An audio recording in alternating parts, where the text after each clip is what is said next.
its story is critical to understanding. So we've covered the past, just a skimming of it, because there's so much evidence, so many other cases.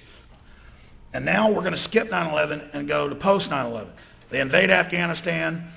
The only Taliban they arrest are people that were calling and in newspapers going, we hear there's going to be a big attack on your country, and we'd like to help you arrest bin Laden. We hear he's your agent.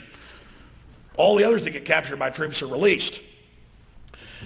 But skipping forward to the White House memo, this came out about 6-7 months ago.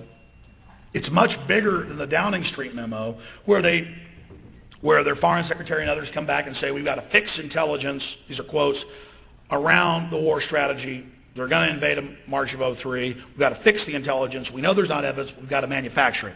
That's nothing compared to the White House memo. The White House memo, which they confirm is authentic and they want to arrest whoever released it from the British government, is the minutes of Tony Blair and George W. Bush on your screen. And you can read this, these discussions in these excerpts, and they're just sitting there pleased as pie. Oh, we could paint up an American plane like a UN plane and fly it low and try to get them to shoot it down, the Iraqis. And we've got defectors who can claim they found WMDs. And right here is the Times of London. Bush tried to lure Saddam into war using UN aircraft. Then you read down in here deeper, and it talks about staging the WMD discoveries. Bush tried to lure Saddam into war using UN aircraft. Think about that. And that just sits out there in plain view for everyone. It's admitted, just like they bombed the World Trade Center in '93. Just like they overthrew Mossadegh. You go to the CIA's website and they brag about it. It's the after-action reports. With Mossadegh, to 10 Downing Street. Kermit Roosevelt first filed his report to 10 Downing Street. And he's, oh, your graciousnesses, you ought to go read this. I have done great work for you. I recommend we carry out terror attacks everywhere. You read it. This works so well. And they did, 50 plus countries in the next 30 years after that. Now they're getting bigger. It's bigger events. We got to kill more of them to get their attention. And then he writes a letter to Eisenhower. Oh, you're president. Oh, this is wonderful. I did a great job for you. So this is what they're doing. It's all right there for everyone. And it's up to us to go and show people the facts. A lot of them won't listen until things get really bad. Why do they want a police state? One-child policies, total tracking control, national sales tax, harnessing America as an engine, as a warmock, as a juggernaut to invade 60-plus countries as part of the Pentagon's new map and the PNAC program. We are to be the modern Hessian engine to supply propaganda to the world and troops, mainly supplied from Latin America. It's unbelievable. And another key facet of Iraq is P2OG. And you can go find the headlines, UPI, AP, Asia Times, on this particular document. It came out right after the war started that they had a $6 billion a year program. That's pretty big, $6 billion. And that, well, the headline was, Pentagon planned to stimulate terror attacks. And it says in there, if we kill people's families, they'll attack us. And if we do covert killings all over the world, people get mad and attack us, then we can widen the war. If we go around killing people's families we don't like, then they're going to come kill some of our people, and then we can invade them. And it's just, again, like everything else, just, well, it's admitted, sure, yeah, we're stimulating terrorist attacks. Now let's get into 9/11 and the smoking guns. Let me tell you something. If you think 9/11 was spectacular, if you think people jumping out of buildings to their deaths was cinematic, because these bastards do, you ain't seen nothing yet. And so really I'm here, so after they pull the next one, we have a small chance of stopping them. These guys are so arrogant, though, they don't know when to stop. That's why tyrants throughout history have always fallen. Yeah, there you go.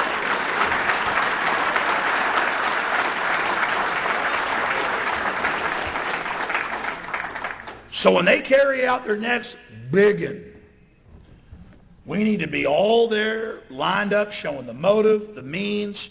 We need to be laying out how they did it. We need to be there analyzing from moment one when a major U.S. city vaporizes, when a European city has some new super germ released in it.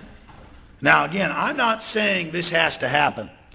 And I don't get up here with shallow claims. I do my research. I work 18 hours a day, and I mean I do. I live analyzing the data. I live talking to all the experts. I live immersed in this because I know it's about survival of my family. And hence, if my family's going to be free, you got to be free. That's why I do what I do. I realize every day we're on the edge of total enslavement. We're on the edge of death. We're on the edge of losing our destinies to control our own lives, which is worse than death. And I will not relinquish my soul to these murdering scumbags.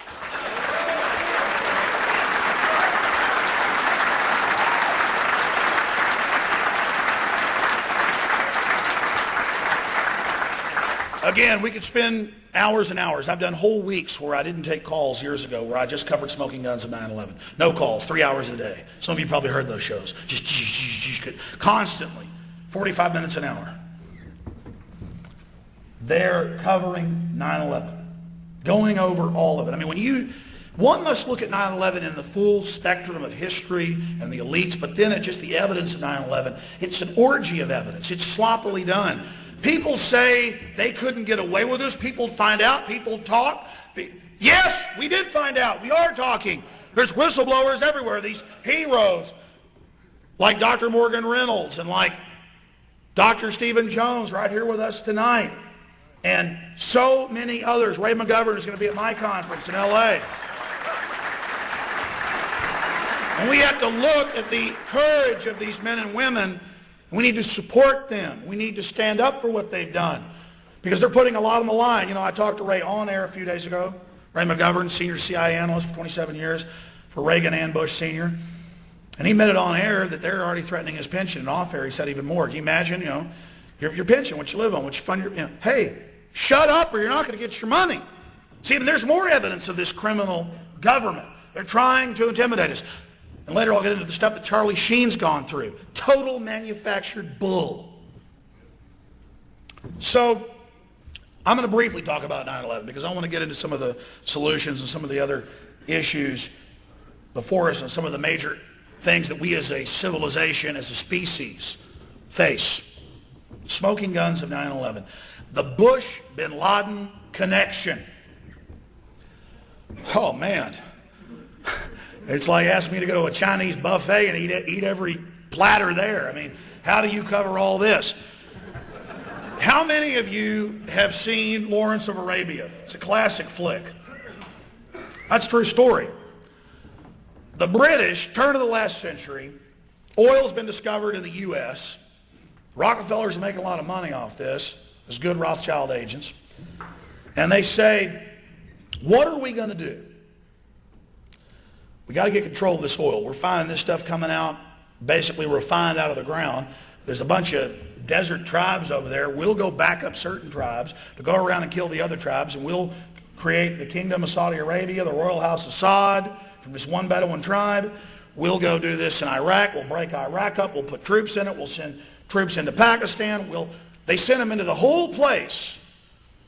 And if you go research it, the Bin Ladens are the third richest family in Saudi Arabia conservatively. They build all U.S. constructions in the Middle East. They are the go-to guys. They air-conditioned Mecca. They are the boys. They make tens of billions of dollars a year. Their wealth is unknown. They're one of the largest owners of Carlyle Group, one of the big brokerage groups that they don't really make anything. They just trade and engage in influence peddling and weapons deals.